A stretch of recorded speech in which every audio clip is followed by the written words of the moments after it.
موٹاپا جن لوگوں کا مسئلہ ہے ان کے لیے سیگمنٹ ہے، فون لائنز بھی ہم آن کر دیتے ہیں، موٹاپے کا علاج اس سیگمنٹ میں ہم آپ کو بتائیں گے. لیکن جیسا کہ شفا نے بریک پہ جانے سے پہلے بتایا تھا کہ مختلف قسم کی ڈائٹس یا مختلف قسم کا جو میڈیکل جو علاج ہے اس وقت ہم اس کی بات نہیں کر رہے، ہم بات کریں گے قرآن تھیراپی کی اور طب نبوی صلی اللہ علیہ وآلہ وسلم کی. اور ڈاکٹر ریاض صاحب ہمارے ساتھ موجود ہیں. موٹاپے کا علاج طب نبوی سے، قرآن تھیراپی سے کیسے ہو سکتا ہے اس پر ہم بات کریں گے اور آپ کی فون کالز بھی لیں گے. السلام علیکم. وعلیکم السلام ورحمۃ اللہ وبرکاتہ. کیسے ہیں ڈاکٹر صاحب؟ ٹھیک ٹھاک ہیں؟ الحمدللہ کا شکر. سب سے پہلے تو موٹاپے کی ذرا وجہ اگر لوگوں کو بتائیں کہ کس کس وجہ سے انسان فربہی کی طرف، موٹاپے کی طرف مائل ہوتا ہے. دیکھیں اگر وجوہات کی طرف ہم ویسے توجہ کریں تو کئی وجوہات ہمیں ملتی ہیں.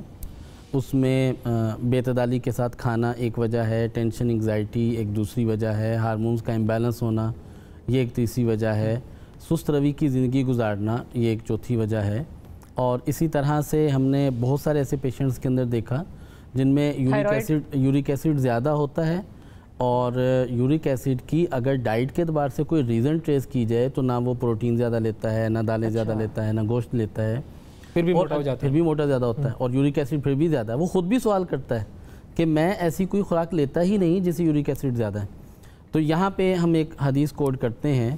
حدیث میں آتا ہے جس کا مفہوم یہ ہے کہ غیبت کرنے والا ایسا ہے جیسے اپنے مردار بھائی کا گوشت کھائے. اور ایک واقعہ بھی بڑا مشہور و معروف ہے کہ وہ کچھ خواتین آگئی روزے کی حالت میں تھیں اور انہیں روزہ بہت تنگ کر رہا تھا. نبی صلی اللہ علیہ وسلم نے قے کروائی تو ان کی قے میں باقاعدہ گوشت کے ٹکڑے موجود تھے. اللہ اکبر. تو اب اس کا مطلب یہ ہے کہ جو ہمارے ایٹیچیوڈ ہیں، ہمارے رویے ہیں، ہماری سوچ ہے، اس کا بھی ہمارے موٹاپے کے اوپر، ہمارے جسم کی کیمیاوی تبدیلیوں کے اندر اس کا بڑا عمل دخل ہے. یہ وہ بعض ایسے پہلو ہیں جو بالکل ہم بھولے پڑے ہیں، جن پہلوؤں کی طرف ہماری توجہ ہی نہیں. اور یہی وجہ ہے ہم بہت سارے پہلوؤں کو کنٹرول کر لیتے ہیں، خوراک کو کنٹرول کر لیتے ہیں، کم کھانا شروع کر دیتے ہیں، ہارمونز کے لیے میڈیسن لے لیتے ہیں، لیکن موٹاپا پھر اپنی جگہ پہ سٹل ویسا کا ویسا ہی نظر آتا ہے. اور جو علاج کر رہا ہوتا ہے اسے بھی وجہ نہیں پتہ چل رہی ہوتی، اور جو علاج کروا رہا ہوتا ہے اسے بھی وجہ نہیں پتہ چل رہی ہوتی. جو لوگ انیمک ہوتے ہیں کیا ان پہ وہ بھی موٹاپے کا شکار ہو سکتے ہیں؟ جی وہ بھی موٹاپے کا شکار ہوتے ہیں. اس کی وجہ انیمیا کی وجہ سے پرون ہوتے ہیں وہ موٹاپے کی طرف. جی انیمیا کی وجہ سے دیکھیں جب باڈی کے اندر انیمیا ہوگا، خون کی کمی ہوگی، تو اس کی وجہ سے باڈی کے اندر پانی کی مقدار قدرے زیادہ ہونے لگے گی. اور اب ایک آدمی یہ کہتا ہے جی میں پانی بالکل پیتا ہی نہیں تو میرے جسم میں پانی کی مقدار کیسے زیادہ ہوگی. یا جن کو ایڈیما ہو جاتا ہے، پیروں پہ سویلنگ آ جاتی ہے، تو دیکھیں قدرت کا نظام ہے، بہت ساری گیسز جو ہے وہ جسم کے اندر بہت ساری تبدیلیاں لے کے آتی ہیں. تو پانی کا جو وجود ہے وہ بھی تو دو گیسز کے ملنے کے ساتھ ہے. تو جب ہم نے وہ یہ سوچ رہے ہوتے ہیں بظاہر کہ ہم تو پانی نہیں پیتے، تو یہ اتنا جو ہے وہ کیسے پانی آ گیا جب کہ پانی پیتا ہی نہیں. ٹھیک ہے. تو بات یہ ہے کہ قدرت کا نظام ہے، جب آپ اپنے آپ کو خالق حقیقی سے ہٹائیں گے تو پھر آپ کی صرف دنیا کا جو نظام ہے وہی بے اعتدالی کا شکار نہیں ہوگا، آپ کا جسم بھی بے اعتدالی کا شکار ہوگا. اب ان ساری مجموعی طور پہ ساری وجوہات کے اندر کون سی ایسی کاز پہلے پکڑ لی جائے، اگر اس کا علاج کیا جائے تو اس سے باقی چیزیں جو ہے ٹھیک ہونا شروع ہو جاتی ہیں. وہ سب سے پہلی کاز ہے اگر آپ اپنے آپ کو اطمینان کی کیفیت میں لے آئیں. اگر ایک شخص اپنے آپ کو اطمینان کی کیفیت میں لے آئے تو اس کے اطمینان میں آنے سے بہت ساری کاز کنٹرول ہو جاتی ہیں. اب وہ ہے الا بذکر اللہ تطمئن القلوب، اللہ کے ذکر انسان کے دلوں کو اطمینان بخشتا ہے. اب دیکھیں جب آپ اطمینان کی کیفیت میں ہوں گے، اب ہم بات کر لیتے ہیں کہ اگر اطمینان کی کیفیت نہ ہو، تذبذب ہو، اضطراب ہو، بے چینی ہو تو کیا ہوگا. اگر تذبذب، اضطراب، بے چینی ہو تو اس کے نتیجے میں ہماری باڈی کے اندر بلڈ کا فلو یا تو کم ہو جائے گا یا زیادہ ہو جائے گا.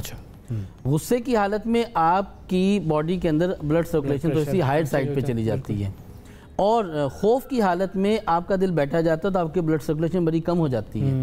اس کا مطلب ہے کہ یا تو آپ کا سٹمک زیادہ کام کرے گا، اوور فنکشن کرے گا.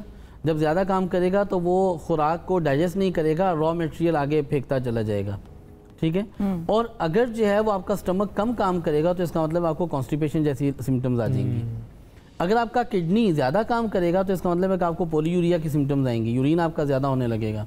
اور اگر آپ کا کڈنی کم کام کرے گا تو آپ کے بلڈ کے اندر یوریا کریٹینائن زیادہ ہونا شروع ہو جائے گا. یہ تو ساری چیزیں پھر انٹر ریلیٹڈ ہیں. اسی طرح سے انٹر ریلیٹڈ ہوں. اگر آپ اطمینان کی حالت میں ہوں گے، ذکر کی کیفیت میں ہوں گے اور آپ کا دل اطمینان کیفیت میں ہوگا تو آٹومیٹیکلی آپ کے ہارمونز بیلنس ہو جائیں گے، آپ کا سٹمک بیلنس ہو جائے گا، اور ہمارے کڈنی کی وجہ سے ہمارے ایٹیچیوڈ میں بڑا فرق پڑتا ہے۔ تو اب اس کے علاج کی طرف اگر ہم آئے فائنلی، تو اس میں وہ سورہ مبارکہ جس کی تلاوت سے الحمدللہ ہم ہزاروں لوگوں میں اس کا رزلٹ لے چکے ہیں، وہ کون سی سورت وہ ہے سورہ رعد، پارہ نمبر 13 اور سورہ نمبر بھی 13 ہے۔ اچھا، سورہ رعد کی تلاوت کرنے سے جسم میں اطمینان کی جو کیفیت پیدا ہوتی ہے، اس سے سٹمک کا ایشو ہو، جسم کے اندر لائپوماز ہوں اور ایڈیپس جو ہے اسکن ایڈیپس ڈیولپ ہو چکے ہوں، یا جسے گلٹی نوڈز کہتے ہیں، فائبرائڈز ہوں، یہ آٹومیٹکلی ریموو ہونا شروع ہو جاتا ہے۔ یہ تلاوت جو ہے دن میں کتنی یہ مرتبہ دن میں کی ایک جائے؟ دفعہ تلاوت کی جائے، دم کر کے پانی پی لیا جائے، اور فجر کی نماز کے بعد سورہ فاتحہ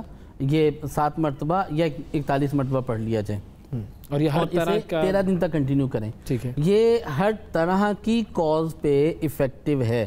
صحیح، ایون دین کہ اس میں ہم جو ہے یہ نہیں کہتے کہ آپ ایسی ڈائٹ کریں، صحیح، بس اس میں ہم صرف یہ ریکمینڈ کرتے ہیں کہ آپ اپنے کھانے کے انداز کو صرف بدل لیجئے۔ صحیح ہے، کھانے کے انداز میں آپ سننا جو وے ہے اسے portion adopt control کریں۔ طرف کریں، بالکل سننا وے یہ ہے کہ آپ بھوک رکھ کے کھانا کھائیں، ہاتھ دھو کے بیٹھ کے کھانا کھائیں، کھانا کھانے کے بعد آپ کلی کریں۔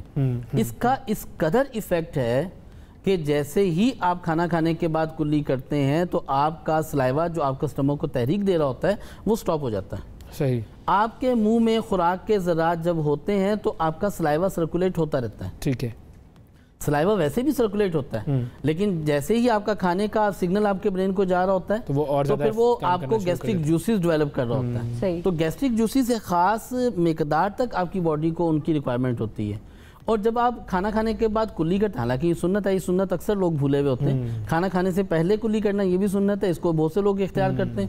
کھانا کھانے کے بعد کلی کرنا یہ سننا ہے، ہم نے یہ دیکھا ہے کہ اس سننا کی برکت سے بہت ساری چیزیں جو ہے وہ ریکور ہو جاتی ہیں۔ بہت شکریہ ادا کریں گے ڈاکٹر صاحب، وقت دیا آپ نے، اور بڑی اہم ایشو تھا، بہت سارے لوگ موٹاپے کا شکار ہیں، اور جو سلوشن آپ نے بتایا ہے کہ قرآن کریم کی سورہ رعد پڑھی جائے اور سنت جو طریقے ہیں ان پر عمل کیا جائے، ظاہر ہے ان میں ہی شفا ہے۔ بہت شکریہ ادا کریں گے جی۔